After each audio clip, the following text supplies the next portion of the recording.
네, 최고의 뉴욕 경제 분석 이학용 위원님 만나보겠습니다. 어서 오세요. 네, 안녕하세요. 네, 뉴욕 증시는 좀 갈팡질팡하는 모습을 보였지만 테슬라가 며칠째 좀 강세입니다. 어떤 것부터 볼까요?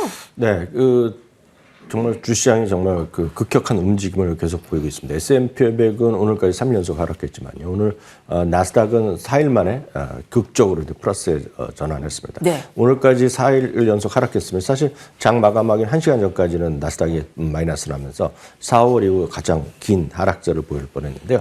결국 오늘 시장의 중심에는 잠시 전에 얘기해놨던 테슬라가 있었습니다. 테슬라가 정말 절묘한 오늘 날짜에 사상저가를 기록했는데요. 오늘이 2025년 12월 17일이지 않습니까? 그러니까 미국 날짜로 보면 12월 16일인데요. 딱 작년에 미국 날짜로 12월 17일 날 사상체육가를 갔었습니다. 그다음에 딱 365일 만에 정확하게 네. 사상체육가를 다시 기다렸습니다. 그동안 얼마나 마음고생 많이 하셨겠습니까? 네. 다른 M7 많이 올라가고 특히 알파벳도 올라가고 그러는데 테슬라만은 올해 들어 또 하락폭도 제일 컸었거든요. 맥7 중에서. 네. 그런 것들이 극적에서 반등을 일단 하고 있다라고 보셔야 되겠습니다. 다만 작년과 지금은 또 많이 차이가 있습니다. 사실 우리가 주식 투자하시면 너무 이제 빨리빨리 뉴스에 우리가 적응하고 잊어버리서 그렇죠. 지금이야 이제 오늘 잠시 전에 얘기 드렸지만 이제 로보택시도 있고 옵티머스도 있고 등등 있지만 작년에는 로보택시나 이런 것들이 이제 꿈만 꾸는 거였죠. 그 FSD가 작년에 완전히 보여주지도 않았었는데요. 작년에 그런 것도 있었지만 작년에는 실제로 딱 사상체육가 왜 올랐는지 물어보면 기억하시는 분이 없었습니다. 그때는 바로 뭐였냐면 트럼프 대통령과의 친한 관계였죠. 네. 트럼프 대통령의 친한 관계고 트럼프 어디 가나 데려다니고 새롭게 뭐 장관에 임명할 수 있다. 이런 얘기가 나오면서 쑥 올라갔었잖아요. 그때 사상체육가를 갔었거든요. 그렇지만 이제 아시다시피 그렇게 절친이었다가 이제 또 원수가 되고 막 싸우고 뭐 이런 사이가 됐었는데 어찌됐건 상당히 지금 주가의 흐름은 그때와는 지금 다른 양상이 벌어지고 있다고 보셔야 되겠습니다. 얘기 잠깐 나왔다시피 이번에는 주가의 상승의 모멘텀 역시 로보택스가 한복판에 있었고요. 옵티머스는 내년부터 뭐 생산할 수 있다는 얘기를 계속하고 있습니다. 그리고 옵티머스도 가정용 로봇을 뭐 장기적으로 보면 25,000달러에 보급한다 얘기하고 있는데 그건 꿈 같은 얘기가 되겠고요. 거기다가 이제 엊그저께도 잠깐 말씀드렸다시피 현실적으로 어떻게 가능할지 모르겠지만 내년도랑 아니면 늦어도 후년에 가장 큰, 전 세계에서 가장 큰 관심 있는 건 스페이스X의 상장이거든요. 아시다시피 테슬라랑 이 스페이스X는 직접 연관성은 없습니다.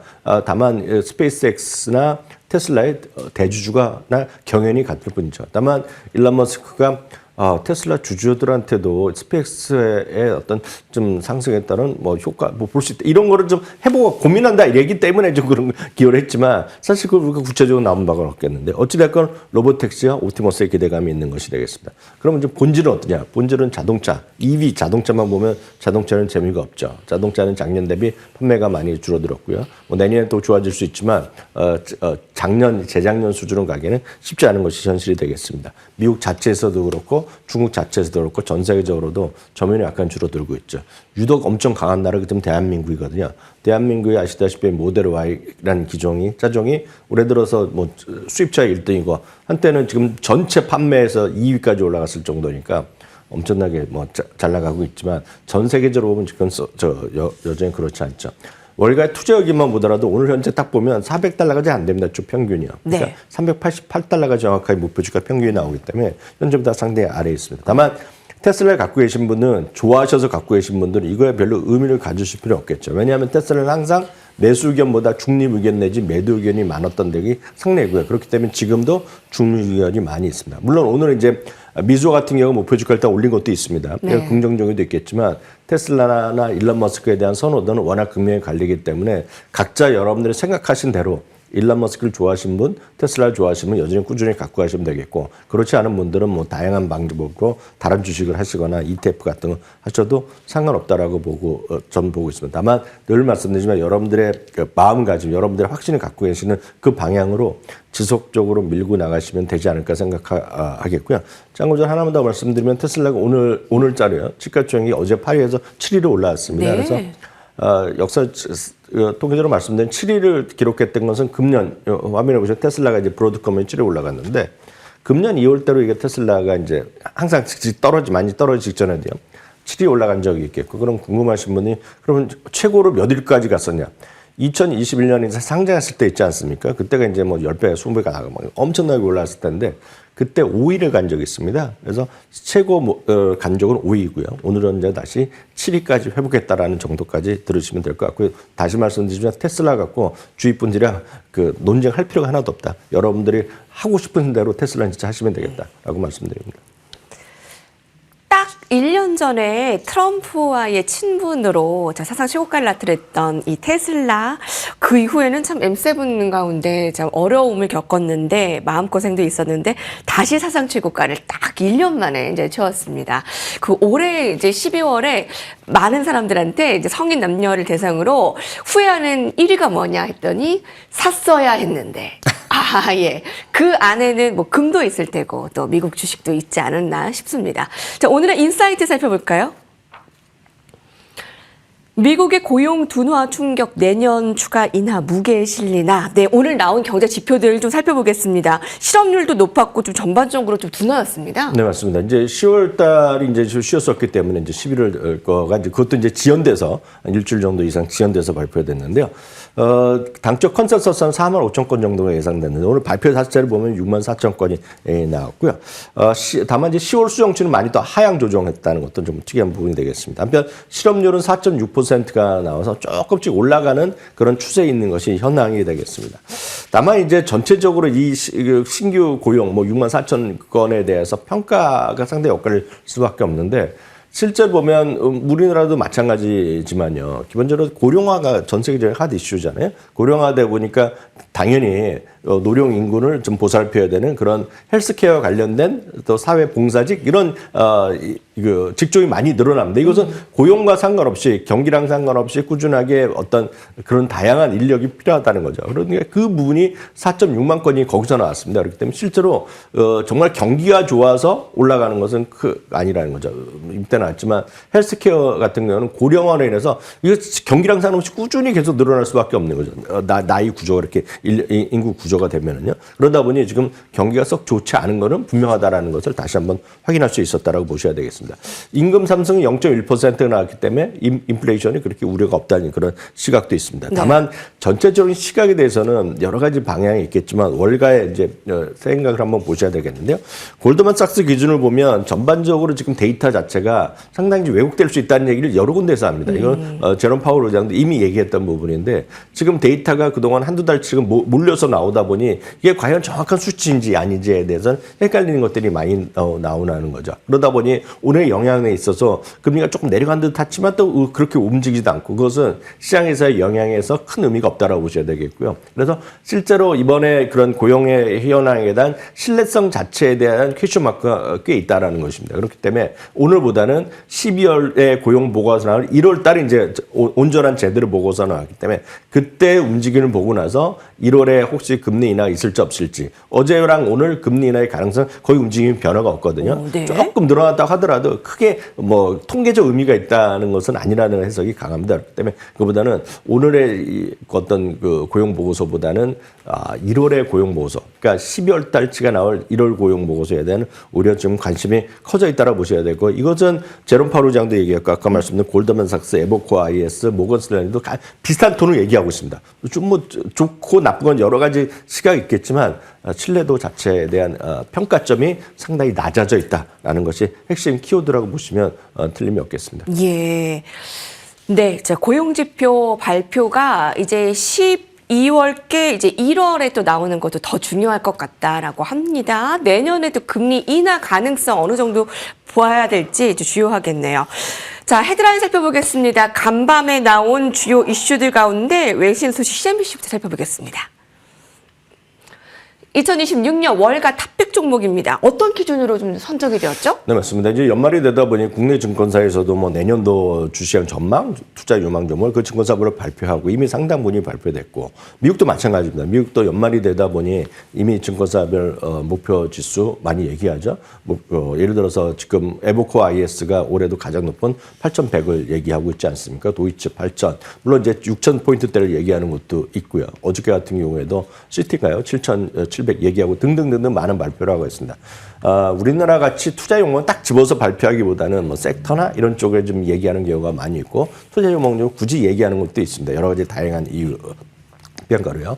오늘은 각 증권사가 아니라 오늘 CNBC에서 IB들의 선택한 내년도 유망 종목을 나름 좀 간접적인 방법으로 뽑아냈다라고 보셔야 되겠습니다. 그래서 각 증권사가 내년도 유망 종목을 한 거로 뽑은 것이 아니라 지금 현재 예를 들어서 LSEas라는 데이터, 팩트셀에 비슷한 곳인데요. 전체의 어떤 투자 의견, 목표 주가 이런 걸 갖고 찾아본 겁니다. 어떻게 찾아봤냐면 S&P 500, 당연히 S&P 500 종목 내에 있는 종목을 위주로 이제 선택하겠고요. 두 번째는 투자 의견이 중립도 있고 매도도 있고 매수도 있고 강력 매수 있는데요. 최소한 매수 의견 이상, 그러니까 매수 의견 이상을 얘기했고요. 또 하나는 목표 주가가 지금 현재 주가보다 평균이 35% 이상 벌어져 있다. 그러니까 목표 주가의 계율이 상당히 높은 겁니다. 그래서 이걸 보면 상당히 상승 여력이 있거나 아니면 좀 생각보다 많이 떨어져서 아쉬움 남으면서도 저평가되어 있다고 믿는 그런 종목들을 한번 뽑아본 리스트를 오늘 CNBC에서 발표했다라고 보셔야 되겠습니다. 여기에서 보면 지금 많이 올라가고 있지만 더 올라갈 것 같은 주식도 있지만 대부분이 많이 상대적으로 재미없는 주식입니다. 그래서 트레이드 데스크, 오라클 뭐 이런 것들 서비스 나우 같은 건 상당히 최근에 재미없는 모습을 보이고 있거든요. 그런 것들도 많이 들어있는 반면에 상당히 올라갔다가 좀 쉬고 있는 엔비디아 같은 경우에도 여전히 상승률이 상당히 높게 나온다는 거죠. 그래서 이거 담량의 매수 의견이 되겠고요. 오른쪽에 보시면 평균 목표 주가가의 상승 여력입니다. 그래서 앞서 이제 엔비디아도 35%, 40%가 넘는 게 나왔고 이건 두 번째 화면인데요. 넷플릭스도 마찬가지예요. 그래서 대부분 35% 이상이니까 상당히 높은 그런 흐름이라고 보셔야 되겠습니다. 이 중에서도 CNBC가 세 종목을 조금 더 주목한다고 얘기를 하고 있는데요. 첫 번째는 트레이드 데스크입니다. 트레이드 데스크 올해 내내 주가가 재미없었는데요. 네. 올해 뭐 70% 가까이 떨어졌는데요. 애널리스트들의 평균 목표 주가까지의 거리감이 무려 72%까지 간다는 얘기하고 있습니다. 여전히 매크로의 불확실성은 남아있지만 상당히 선도적인 기업이거든요. 광고 유통시장에서. 이런 것에 대한 긍정적인 시각을 갖고 있다고 보셔야 되겠고요. 네, 트레이드 데스크. 네. 예. 다음은 넷플릭스 말씀드리겠습니다. 넷플릭스는 이번에 상당히 나름 긍정적인 시각이 많았습니다. 이번에 워너브라더스 인수하는 거. 그렇지만 어찌 보면 이제 못 먹는가 뭐 어떻게 찔러나 보는 것 같은지 모르겠지만 지금 파라마운트가 또 들어가겠다면서 공격적인 또 적대적 M&A 시도한다 얘기하면서 내년 1월까지 결판이 날 것 같습니다. 또 이런 것들 때문에 오히려 하게 되면 넷플릭스에서 보면 그렇지 않아도 레버리지를 익힌다는 비판이 있는 반대 오히려 이거 매수가격이 더 높아지는 거 아니야? 이런 걱정이 있거든요. 네. 그러다 보니 넷플릭스가 지금 떨어지고 있거든요. 오히려 그 기대가 많았지만 주식 분할한 이후에 더 많이 떨어지고 있는데 이런 것들에 대해서도 여전히 매우 긍정적이다라는 그런 시각을 갖고 있으니까 이런 것도 여러분 참고해서 보시면 좋을 것 같습니다. 예. 네, 월가 탑백 종목 그 기준과 함께 어떻게 선정이 되었는가, 어떤 종목이 선정되었는가 살펴봤고요. 다음 헤드라인 이어가 보시죠. 엔비디아 유일한 매도 의견 재확인. 엔비디아 유일한 매도 의견의 애널리스트가 있습니다. 지난 4월에 매도 의견을 내놓은 이후 주가는 60% 이상 상승해서 머쓱했을 텐데 여전히 매도 의견 재확인하고 있다고요? 네, 특이해서 이제 다시 한번 소개해 드립니다. 이제 C포트라는 곳인데요. 매도 의견은 좀 처음 낸 게 아닙니다. 지금 4월 달에 냈었는데요. 이 얘기 나왔지만 그때 이후에 우리 주가는 60% 올라가서 표현이 맞습니다. 정확합니다. 머쓱한 표현이 됐는데 우리 지금도 마찬가지 의견이다 얘기하면서 다시 한번 강조를 얘기하고 있습니다. 뭐 이거 뭐 맞고 틀리고 그러면 이분이 뭐 틀린 거니까요. 그러니까 미국은 애널리스트가 이렇게 반대 의견을 내더라도 뭐라 그러는 사람이 없습니다. 우리나라는 이렇게 다 긍정적인데 매도 의견하면 이제 비판받기 십상인데요. 미국은 깔끔합니다. 왜냐하면 계속 이렇게 나오면 해고당하면 끝이거든요. 그렇기 때문에 소신껏 얘기하는 게 미국인데 어찌됐건 엔비디아에 대한 의견은 이번에도 매도 의견 여전히 하다라는 얘기를 하고 있습니다.